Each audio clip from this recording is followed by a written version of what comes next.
आइए बढ़ते हैं दिल्ली विधानसभा का ताज़ा ओपिनियन पोल की तरफ और जानते हैं कि दिल्ली वालों के दिल में कौन है। दिल्ली में इस बार किसकी सरकार बनेगी।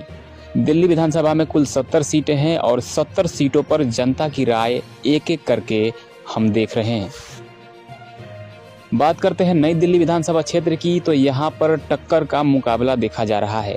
यहाँ सीटों की कुल संख्या 4 है और 4 में से 2 सीटें आम आदमी पार्टी को जा रही है, बीजेपी को 1 सीट मिल रही है और कांग्रेस को भी यहाँ पर 1 सीट मिलती दिखाई दे रही है। कुल मिला के देखा जाए तो यहाँ तीनों पार्टियों की स्थिति लगभग सेम है। पश्चिमी दिल्ली विधानसभा क्षेत्र की बात किया जाए तो यहाँ आम आदमी पार्टी बहुत मजबूत स्थिति में दिखाई दे रही है। यहाँ सीटों की कुल संख्या 9 है और 9 में से 6 सीटों पर आम आदमी पार्टी का कब्जा दिख रहा है। यहाँ पर बीजेपी को 2 सीट मिल रही है और कांग्रेस को भी यहाँ पर 1 सीट मिल रही है। आगे बढ़ते हैं पूर्वी दिल्ली विधानसभा क्षेत्र की ओर, तो यहाँ पर आम आदमी पार्टी बहुत ही ज़्यादा बढ़त से आगे बढ़ रही है। यहाँ सीटों की कुल संख्या 5 है और 5 में से 3 सीट आम आदमी पार्टी को जाती दिखाई दे रही है, बीजेपी को 2 सीट मिल रहे हैं और यहाँ पर कांग्रेस को 0 सीट मिल रही है। जी हाँ दोस्तों, यहाँ पर कांग्रेस का खाता नहीं खुल रहा है। उत्तर पूर्वी दिल्ली विधानसभा क्षेत्र का ताज़ा ओपिनियन देखा जाए तो यहाँ भी आम आदमी पार्टी की पकड़ बहुत ही मजबूत है।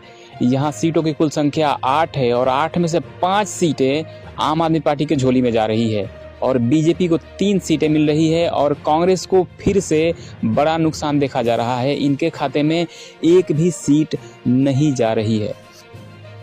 ताज़ा सर्वे के हिसाब से दक्षिण पूर्वी दिल्ली में भी आम आदमी पार्टी बहुत ही ज़्यादा अंतर से आगे बढ़ रही है।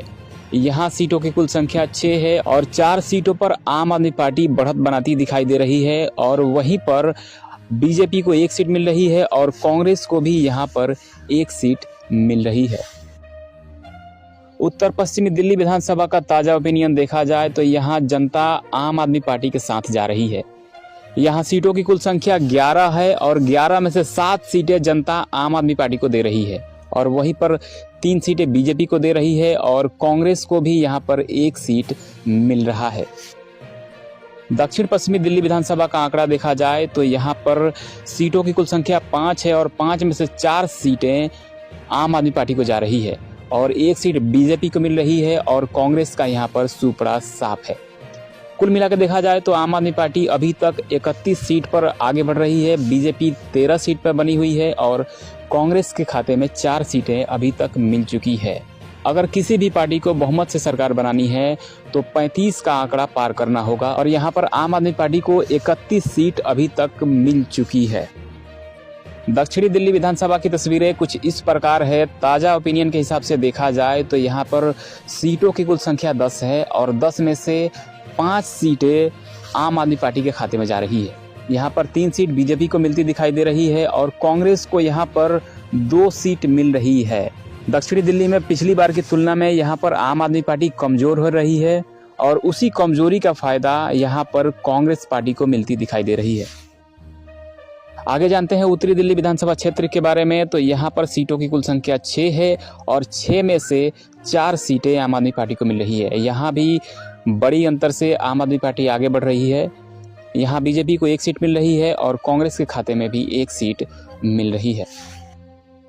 आगे बात करते हैं सहादरा विधानसभा क्षेत्र की, तो यहाँ सीटों की कुल संख्या 3 है। ये शुरू से ही आम आदमी पार्टी का क्षेत्र रहा है और यहाँ तीनों के तीनों सीट आम आदमी पार्टी को ही जा रही है। यहाँ बीजेपी और कांग्रेस को 0-0 सीट मिल रहे हैं, उनका सुपड़ा साफ है। केंद्रीय दिल्ली विधानसभा क्षेत्र की बात किया जाए तो यहाँ भी आम आदमी पार्टी मजबूत स्थिति में दिख रही है। यहाँ सीटों की कुल संख्या 3 है और 3 में से 2 सीटों पर आम आदमी पार्टी का कब्जा है। बीजेपी को यहाँ पे 0 सीट मिल रही है और यहीं पे अगर कांग्रेस की बात किया जाए तो उनके खाते में 1 सीट जाती दिखाई दे रही है। ताज़ा सर्वे के हिसाब से अगर पूरा आंकड़ा देखा जाए तो आम आदमी पार्टी को 45 से 50 सीट मिल सकती है, बीजेपी को 15 से लेकर 18 सीट मिल सकती है और कांग्रेस को 7 से लेकर 9 सीटें मिल सकती है। तो दिल्ली विधानसभा क्षेत्र में अगर जनता की राय जाने तो आम आदमी पार्टी की सरकार बन रही है।